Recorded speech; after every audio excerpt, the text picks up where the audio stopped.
안녕하세요. 제15기 저스티스 서포터스 로우면 뭐하니입니다. 저희의 이번 9월 공통 주제는 학교폭력입니다. 학교폭력은 꾸준히 사회문제로 언급되어 있는 만큼 관련 주제에 시청각 자료가 쏟아지고 있는 상황입니다. 그래서 이번에는 학교폭력의 실태와 피해의 고통에 한 걸음 다가갈 수 있는 영상을 선정하고자 노력했습니다. 그래서 유튜브로 뽑아보는 학교폭력을 통해 학교폭력의 심각성에 대해 알리고자 합니다. 자, 그럼 가볼까요? 첫 번째로 소개할 영상은 그것이 알고 싶다. 제 1150회 방송분인 거제 학교폭력 국민청원의 진실입니다. 사건은 피해 학생의 어머니가 아들을 폭행하고 인격을 모독한 가해 학생들을 엄벌해달라고 국민청원 게시판에 글을 올리고 그것이 알고 싶다에 방송되면서 세간의 이목을 끌었습니다. 가해 학생들은 학교와 교회 수련회, 길가 등에서 기절놀이, 물고문 등 갖은 방법으로 피해 학생을 괴롭히는 행동을 일삼았습니다. 초반에 범죄를 시인했던 가해 학생들은 이후에 진심이 담긴 사과 없이 맞고소로 일관했습니다. 이후에 많은 여론의 관심을 받게 되었고 가해 학생에 대한 법원의 처벌도 있었습니다. 과연 피해자는 후련해졌을까요? 한 언론사에서 피해 학생의 어머니는 가해자들이 전원 유죄를 받았지만 아들은 웃지 않았어요. 오히려 아파했어요. 아들의 고통은 사라질 것 같지 않네요. 가해자들에게 미안하다는 말을 들으면 조금은 나아지지 않을까 그런 생각을 해봅니다. 아들의 아픔에 대해서는 아직 사과받지 못했습니다. 라고 언급했습니다. 이를 통해 피해 학생의 상처는 쉬이 회복하기 어려워 보입니다. 두 번째로 소개할 영상은 유튜브 채널 시리얼에서 제작한 성인이 된 왕따들 시리즈입니다. 보통 학교폭력을 생각할 때는 어떤 이미지가 떠오르시나요? 혹시 어릴 적에 잠시 스쳐 지나갈 괴로움이라고 생각하시는지요? 이번 영상을 보고 생각의 변화가 있기를 희망합니다.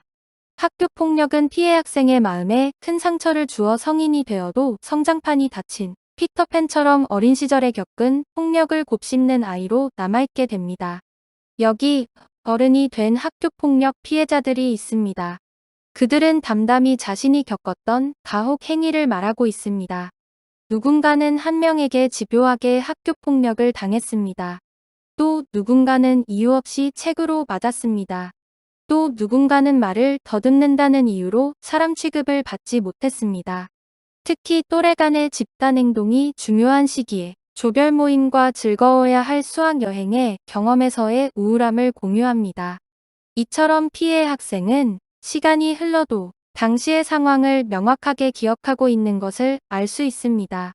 이 영상을 통해서 피해자의 아픔에 보다 공감할 수 있을 것 같아 선정하게 되었습니다. 혹시 가해자의 기억도 궁금하지 않으신가요?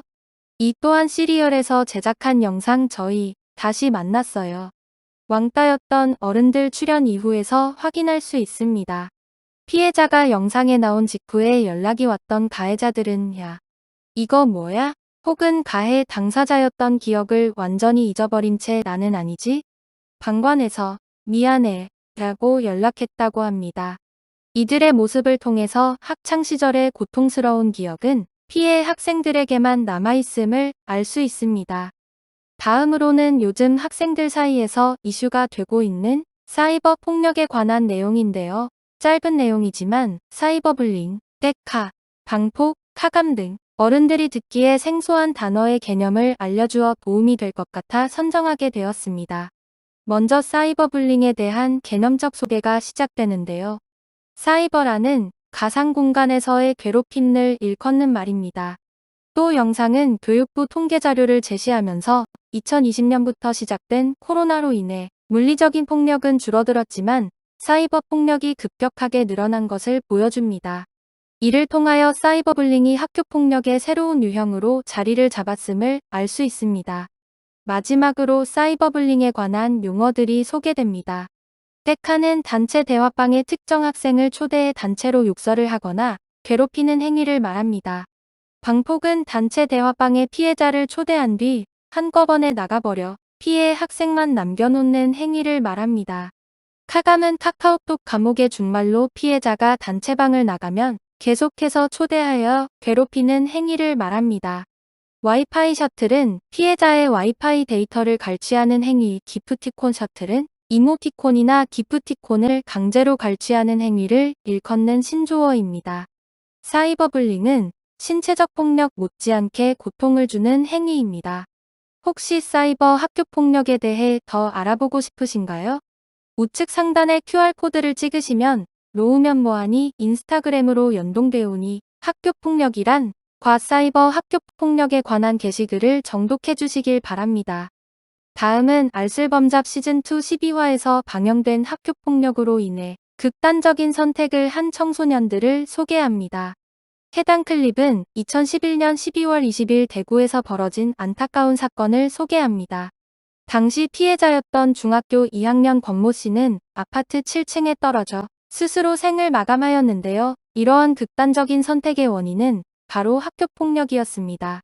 가해 학생은 고문, 금품 갈취, 언어폭력을 서슴지 않았고 피해 학생은 이들의 요구를 위해 부모님 몰래 아르바이트까지 했습니다. 안타까운 것은 당시 피해 학생은 학교에 학교폭력 사실을 알릴 수 없었다는 것입니다. 이유가 무엇이었을까요? 사실 권모 군이 생을 마감하기 6개월 전 해당 학교의 중학교 2학년 여학생 역시 집단 따돌림으로 인해 극단적인 선택을 했습니다. 하지만 학교는 교통사고로 은폐를 했고 쉬쉬하기에 바빴습니다. 1년의 과정을 봐온 권군은 학교나 어른들에게 말해서 문제 해결을 도모하기보다는 스스로 해결해야만 한다 라고 생각했을 것입니다.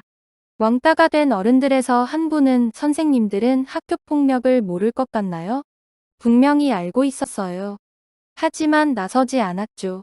라고 말했습니다. 학생들과 가까운 거리에서 소통하는 선생님과 학교는 학교폭력을 적극적으로 해결할 의무가 있습니다. 비록 과거에는 학교에 폭력 사건이 발생했을 시 학교 평가에 부정적인 영향을 미쳤지만 학교폭력 예방 및 대책에 관한 법률에서는 학교에 불이익을 주지 않고 오히려 적극적으로 사건을 처리하는 경우 가점을 받을 수 있도록 수정되었습니다. 구습에 얽매여서는 피해 학생의 삶이 쓰러져갈 뿐입니다.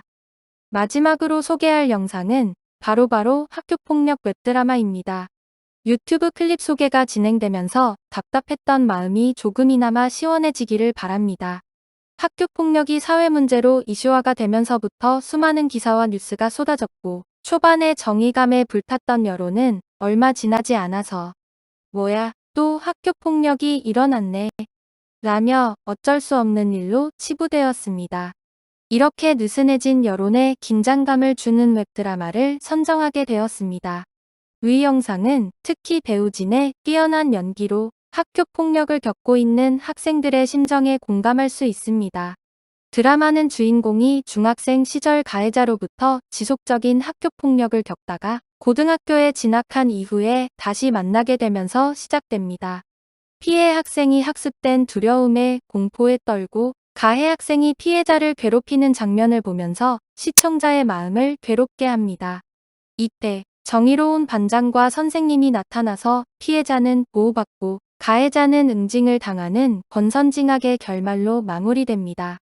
어떠셨나요? 비록 현실에서는 보기 힘들지만 학교폭력의 상황을 마주하고 있는 혹은 마주할지도 모르는 수많은 학생들에게 그만이라고 말할 용기를 줄 수 있지 않을까요? 지금까지 약 7가지의 유튜브 영상을 소개해봤습니다. 어떠셨나요? 진화되는 학교폭력, 성인이 되어도 마음속에 상처를 안고 사는 피해자들의 심정에 대해 공감이 되셨나요? 이번 영상을 계기로 학교폭력의 잔혹성에 대해 환기해보는 시간을 가지셨기를 바랍니다. 또 아래의 설명창에서 관련 영상 링크를 올릴 예정이니 간단하게 클릭하셔서 소개한 영상물들을 시청해보시는 것을 추천합니다. 제15기 저스티스 서포터스 로우면 뭐하니? 유튜브로 폭파보는 학교폭력 이만 마무리하겠습니다. 감사합니다.